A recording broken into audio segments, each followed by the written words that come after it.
I'll tell you candidly, this was a kick in the gut, not only for the Fort Hood community, but also for our entire Army. Officials at Fort Hood here today did not reveal a great deal of new information about the shooter, Major Nadil Malik Hassan, the 39-year-old Army psychiatrist who was trained at Walter Reed and was about to be deployed to Afghanistan. The day before the shooting, he had gone to a neighbor and gave her a copy of Quran, and the next day returned with furniture and clothing for her, saying that he wouldn't need it anymore. He was going to be in Iraq or Afghanistan.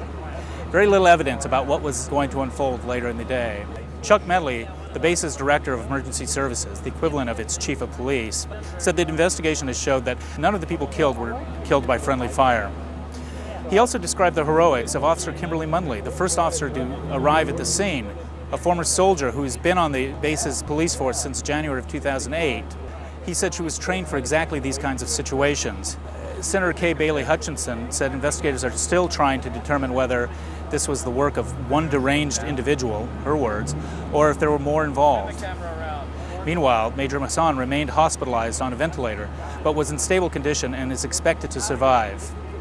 That'll be important as investigators try to piece together what exactly caused Major Hassan to pull the trigger, killing 13 people and wounding 28 others.